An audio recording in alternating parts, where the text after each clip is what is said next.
So next we have Tracy Rogers, who comes from South Carolina.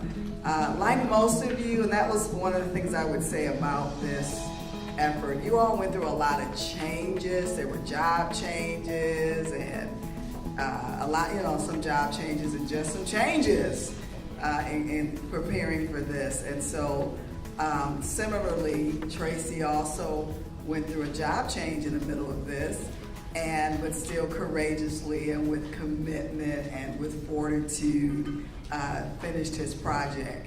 Here he ended up looking more at some of what he's calling the forgotten children.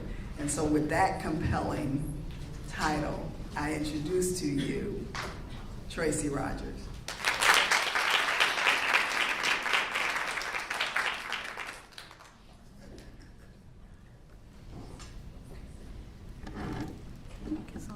Thank you all for having me today. It's a pleasure to be in front of such a great crowd. If y'all get hungry, if y'all eat your food, and I'm just nervous right now. But if you go to sleep for lunch, I don't mind at all. But as Chairman was saying, I did have some changes as far as my job. You can see where I was adoption program manager when I first started the program. But in the middle way of the program, I became a contract service manager. I was trying to figure out how I'm going to make this fit into what my current job is doing into this project. Because I'm looking at spreadsheets all day, I'm looking at budget reports, dealing with MCOs, managed care organizations. I'm trying to figure out, I'm just looking at numbers all day, how I'm going to make this fit into adoption. So I spoke with Shirley, and I spoke with my mentor, which is Becky Sharp, and we're trying to figure out exactly how we're going to do this. So we kind of found something, and we titled it our Forgotten Children. And we're trying to achieve permanency for children with RBHS health needs, and we're trying to find out where the fallacy lies in our system, deliver services of how we can deliver services to these children. In the Department of Social Services, what our mission is to serve by promoting the safety, permanency, and well-being of children and vulnerable adults, helping individuals achieve stability and strengthening families. And we know that there's three pillars there. There's safety, permanency, and well-being. Safety, we want to ensure the safety of all our children, making sure they're in a safe and thriving environment. Permanency, whether it's adoption, kinship care, reunification, we want to make sure that our children are, and that's our belief that children should be in families. And well-being, we just want to make sure that all our children are healthy and safe. Okay, we're going to go to the next slide. And we're going to look at our demographics. This is one of the things I got confused on. And we saw where the demographics, when I saw white children in there, 2,400 white children, I thought, well, there's no disparity in South Carolina. So I was one of the ones that was miseducated about disproportionality. So I know a lot of you have, but I learned a lot about that doing this program. You can see where the disproportionality lies. We had 67% white kids in the total population. Well, the total population is 5 million. Total population of South Carolina is 5 million, and you can see our foster care population is 4,600, rather than 4,600. And we can see where there's disproportionality lies. There's underrepresentation of our white youth, 67%, in foster care is 53%. And then we look at our blacks, you see where there's overrepresentation, 27% in the general population and 36% in the South Carolina population. So there is disparity in our foster care system. And other, that stands for Hispanic population that goes by Mexican or Guatemalan. That's how we do things at other. But as you can see, in South Carolina, there is some disparity in our population. And here's a graphic view of what our demographics look like. You can see again, there's disproportionality. You can see where it's higher here, at 36% higher, that shows that our black population, there's disproportionality there. And the white, there's underrepresentation there. And you can see in biracial, there's overrepresentation of biracial kids too as well. Asian kids, not as much. I've got a small population of Asian kids. And who we are intensive foster care and clinical services. We're also IFCCS. We're a specialized division within the Department of Social Services. that provides specialized kids to children with emotional and behavior problems. And you can see that we're established in 1983, based on mandated by state law, the continuum care of emotionally disturbed children. That was Interagency Collaboration in North Carolina, so you all may be familiar with that.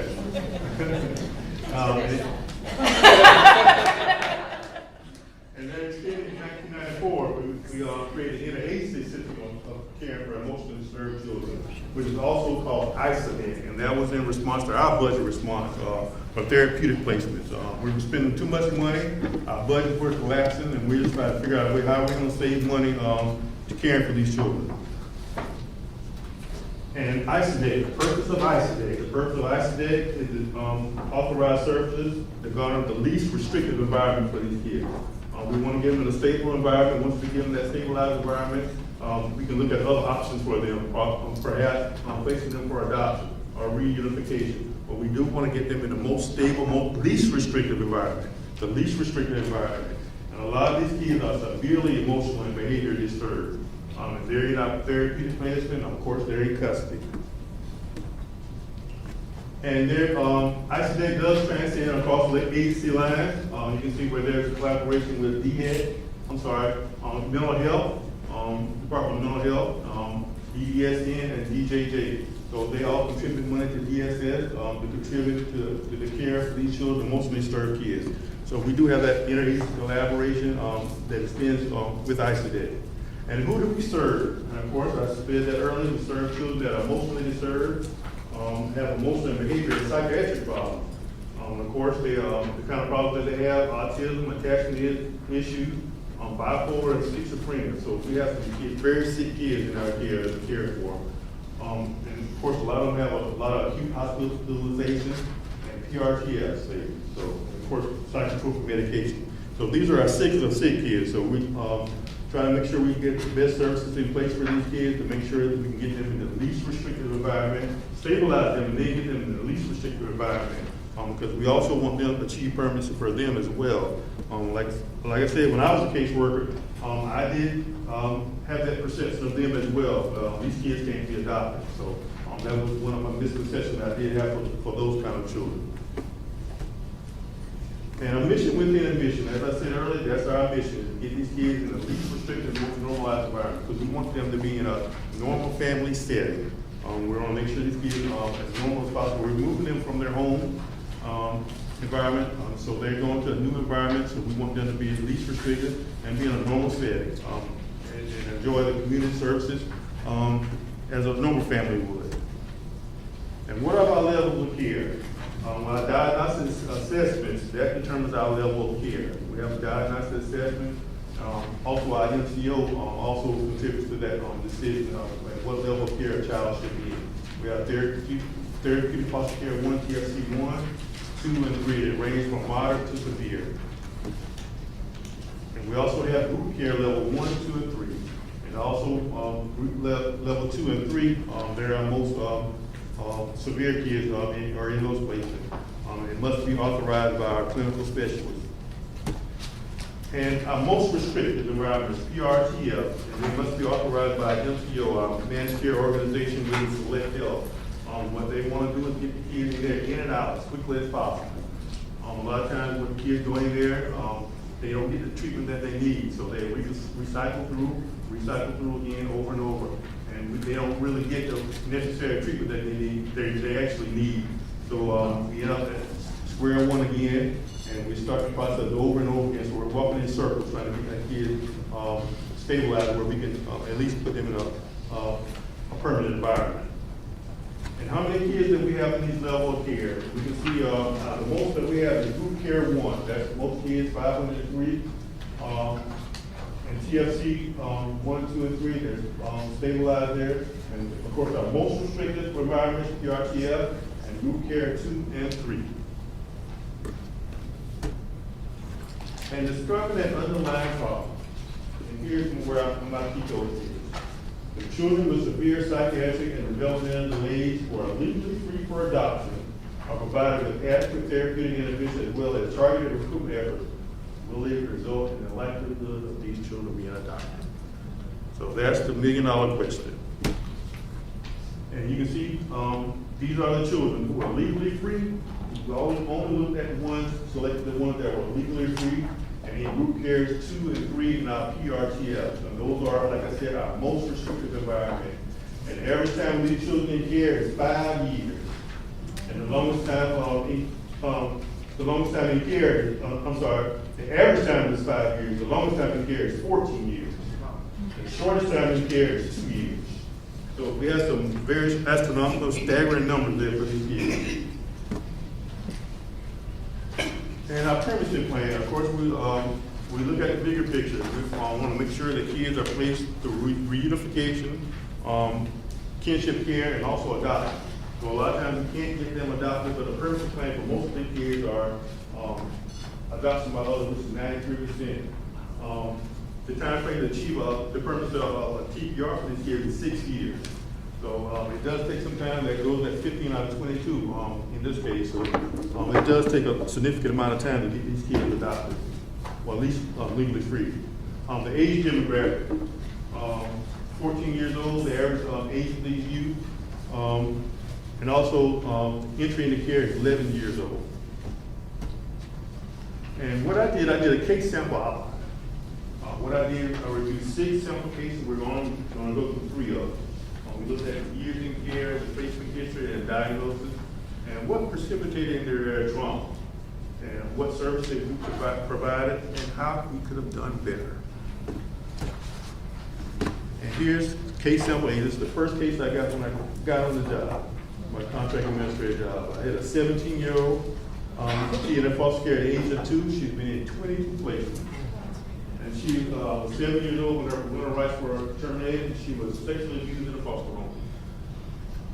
She was placed adopted on 2 occasions, and both places were disrupted. She has a history of schizoaffective disorder, and she's on multiple psychotropic medication. Of course, with family dynamics consists of poverty, and that family dynamic that does contribute to that secondary trauma. As I said, she suffers from trauma. And her fear of being is perceived by caseworkers as being oppositional when they really don't understand the trauma she went through in this situation.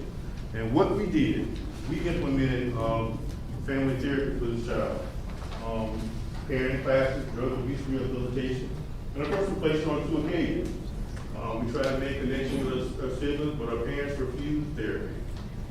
What we could have done better, we could have implemented more support.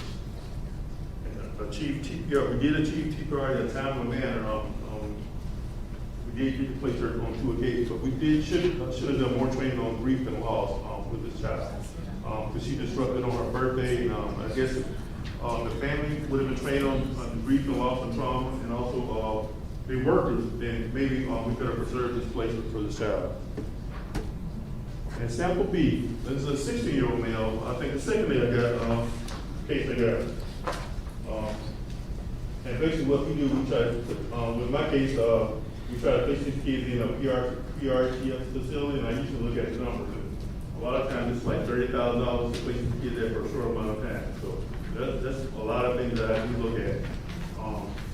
And this child, he was age 13 years old when he came into foster care. He was diagnosed with autism, and he's oppositional. Of course, he has some of the same diagnosis as the previous child had. He has an IQ of less than 50. He had a previous bond with a foster parent. So the major issue for him is linked with support in a rural community. A lot of times those rural communities don't have those support systems in place. So it's hard to link those services, inadequate services. And what we did engage in recruitment activities for this child, and we sought out reunification and placement with relatives. And what we could have done better, we could have did more training with the family. And access to an array of services to assist this child because he has special needs, such as autism. Sample C, 17-year-old female, in foster care at age 7, placed adopted at 14 years old. She diagnosed with bipolar, being admitted to a psychiatric hospital on 3 occasions, threatened to kill her adopted parents. Both her parents died in an automobile accident. And of course, she blames herself for their death. That's some of the issues that these children go through. They have to go through that grief and loss issue. And as workers, we got to understand how to deal with that grief and loss. Like I said, as a worker, when a child used to ask me about their family, I used to tell them, don't worry about your family. This family's adopted you. Let's pick up from this point and move forward. We forget that these children have baggage that go along with that, and we got to address some of those issues that they have that go along with that. And some common themes we saw in these case samples. We see that they have low self-esteem, depressive symptoms, attachment issues, loss and grief, trauma, and sexual abuse. And some problems in common. We do offer RBSD services, and a lot of children don't do well they're not stable with this RBS service. A lot of times they lead to multiple disruptions. The in-state providers aren't willing to take them, so what that does, that forces us to go out of state. And going out of state, that increases the amount of money we have to pay for the children to be placed in out-of-state facilities. Typically, they charge $305 per day that INCO pays. And then it translates to about $30,000 for us, how much we got to pay for that child who got there for a month. So we basically try to get the child in a least restrictive environment, stabilize them as quickly as we can. And like I said, NCO, they authorize shorter stay for these kids. They want to recycle these kids as quickly as possible. A lot of times the kids don't get rehabilitated like they should, and they end up repeating the cycle over again. And another big one is children aging out without a family. They age out without a family, they go through the cycle of adulthood, and they start the cycle again, coming back through the system. Low unemployment rates are low, so those homelessness, so those are some of the things that they do encounter. And in-state PRTF, they only accept out-of-state youth.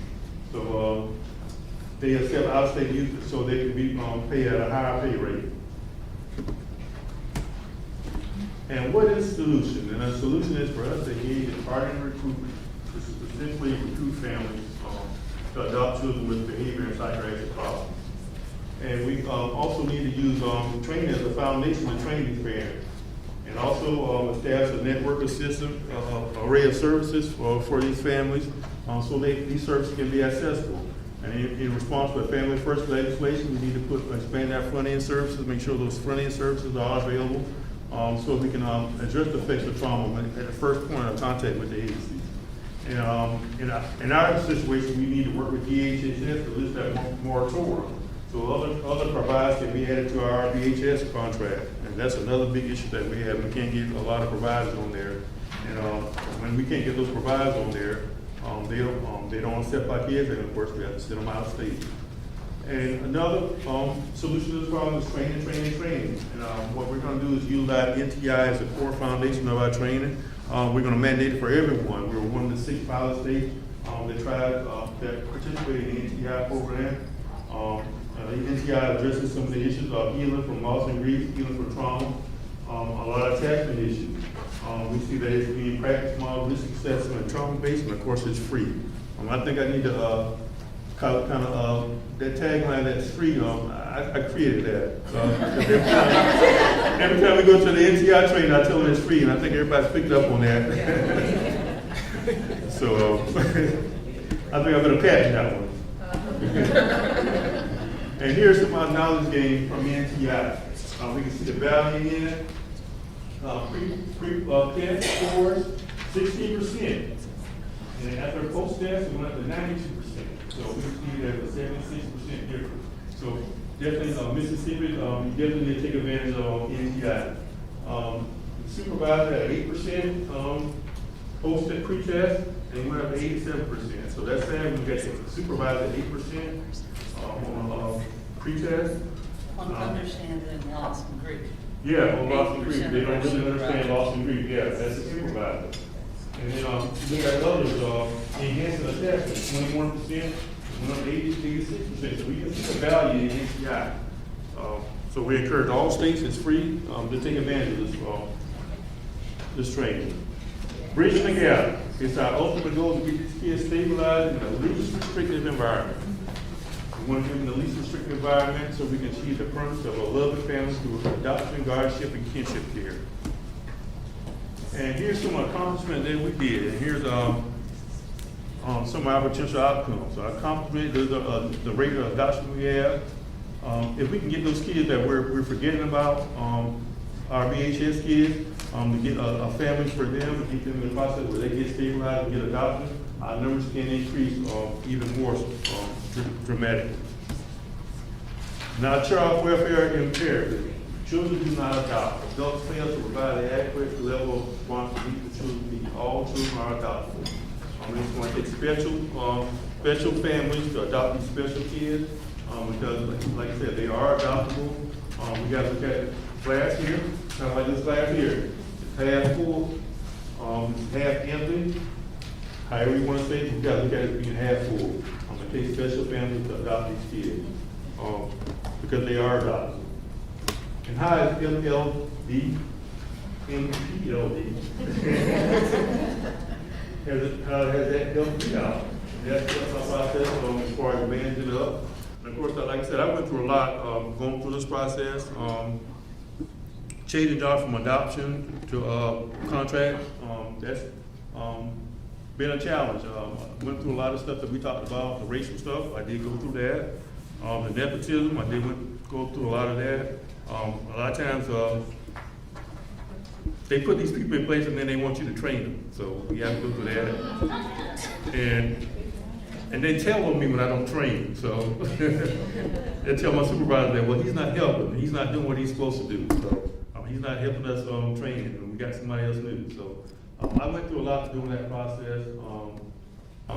The program, this fellowship program has helped me learn how to adapt from changing from one position to this new position that I have. I got a great staff that I work with. They've been very supportive of me. They really embraced me. I got to thank my mentor because she's been truly a real mentor to me. She's taught me a lot of stuff during this process. Even switching over from adoption to IFCCS, she's taught me a lot what to expect on this process. So it's been really challenging. But like I say, I have great people surrounding me to make it a really easier process for me. And my references, thank you. I know I went through mine pretty fast.